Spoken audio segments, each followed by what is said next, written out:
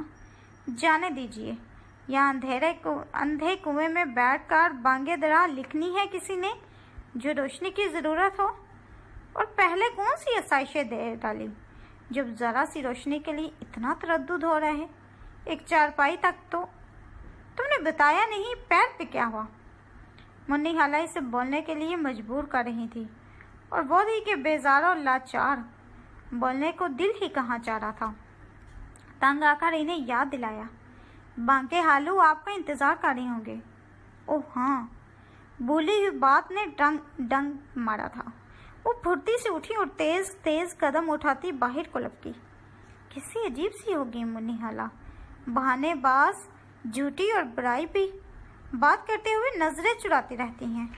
اب معلوم نہیں واقعی کہیں گئی تھی یا مجھے ہی کھانا دینا بھول گئی۔ اوفو، یہ یہاں آ کر تو انسان بدل ہی جاتا ہے۔ وہ نہیں رہی، میں نہیں رہی۔ اور بانکے ہالو، وہ تو اسٹیشن پہ اترتے ہی شاید کہیں کھو گئے تھے۔ عجیب جادو نگری ہے یہ۔ اس نے پیٹ بھر کر کھانا کھایا، پانی پیا، برتن اٹھا کر ایک طرف رکھ دیے۔ ہوا کا ذرا سا جھونکا آیا تھا، موم بتی کی لو لرزنے لگی تھی۔ اس نے دونوں ہاتھوں کی آڑ بنا کر اسے بجھنے سے بچایا اور باہر جھانکنے کی کوشش کی۔ تاریکی میں کچھ دکھائی نہیں دیا، مگر اس سے معلوم تھا کہ سامنے کے دروازے پہ ابھی بھی بڑا سا قفل پڑا ہے۔ صبح اس کے اٹھنے سے قبل ہی اس کمرے کا مکین اسے چھوڑ کر جا چکا تھا۔ معلوم نہیں کون تھا اور کون نہیں۔ موم بتی بجھنے کے قریب تھی اور اس کا دل بھی۔ ایسا کالا سیاہ اندھیرا اترا تھا اس کے کمرے میں کہ حد نہیں۔ ہائی، روشنی ذرا سی بھی ہو اچھی تو لگتی ہے نا۔ وہ سوٹ کیس کی طرف آ گئی، کھولا اور ٹٹول کر چراغ ڈھونڈنے لگی۔ تبھی کوئی چیز کھڑکھڑائی، نکال کر روشنی میں دیکھا، وہی کھٹی میٹھی املیاں بانکے ہالو نے سفر میں لے کر دی تھی۔ کچھ کھا چکی تھی، کچھ رکھ کر بھول گئی تھی۔ اب کتنی خوشی ہو رہی تھی انہیں دیکھ کر۔ نکال کر اپنے بستر پر چلی آئی، چراغ سنبھال کر اپنے سرہانے رکھا۔ موم بتی کی لو آہری ہچکیاں لے رہی تھی۔ اس نے بے دردی سے ہتھیلی اوپر رکھی اور زور سے مسل ڈالی۔ بڑی جلن ہوئی، مگر یہاں پرواہ کسے تھی۔ تبھی کمرے سے باہر قدموں کی آہٹ ہوئی۔ ذرا دیر بعد تالا کھلنے کی آواز آئی۔ اس نے اچک کر دیکھا، کمرہ روشنی سے بھر گیا تھا۔ لمحے میں ایک تیر سا گڑ گیا تھا سینے میں۔ کس طرح سے روشنی پھیلتی ہے ہر طرف، یوں جیسے کمرے میں سورج طلوع ہو رہا ہو، اور یہاں اس 3 بائی 5 فٹ کی قبر میں یہ چراغ جلے گا۔ اس نے ہاتھ بڑھا کر چراغ اٹھایا۔ کیا بکت ہے اس کی، اور کیا حیثیت۔ لوگ چکا چوند روشنیوں میں جیتے ہیں، اور میرے لیے یہ جلتی مرتی روشنی والا بڈھا چراغ دیواروں پر سائے بنیں گے، بن کر مجھے ڈرائیں گے۔ یہ کاٹ کباڑ نہ جانے کیا سے کیا ہو جائے گا۔ باہر میں جائے ایسی روشنی، جہنم میں جلیں یہ دیے۔ اس نے چراغ کو ہاتھ میں تولا اور زور سے کاٹ کباڑ کے ڈھیر پر دے مارا۔ زوردار آواز پیدا ہوئی۔ اگلا لمحہ پھر خاموشی کا تھا۔ ابا میاں کے نشانے گلتے رہے اس انبار میں۔ اس نے ایک ذرا سا ابا میاں اور منی خالہ کا بدلہ چکایا، اور پھر گھور اندھیرے میں بیٹھ کر کھٹی میٹھی املیاں چوستے ہوئے اس نے سارے خیالات اپنے ذہن سے جھٹک دیے تھے۔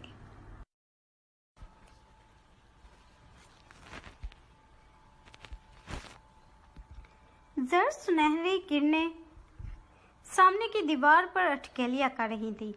سورج ابھی کچھ دیر پہلے نکلا تھا، لیکن وہ بہت دیر سے جاگ رہی تھی۔ شاید اس وقت سے جب کوئی چپل گھسیٹتا اس کمرے کے سامنے سے گزرا اور پھر دھپ دھپ کرتا سیڑھیاں اتر گیا تھا۔ رات بھر کمرے کے حبس میں بے قرار ہو کر کروٹیں بدلنے کے بعد ایک وہی ذرا سا وقت ہوتا تھا جب مزے کی نیند آ جاتی تھی، مگر آج جی اچاٹ ہو چکا تھا، سو چادر اتار کر باہر نکل آئی۔ صبح کی اولین ساعتوں کی ٹھنڈی خوشبودار ہوا نے اس کے گالوں کو نرمی سے سہلایا تو ساری کلفت دور ہو گئی۔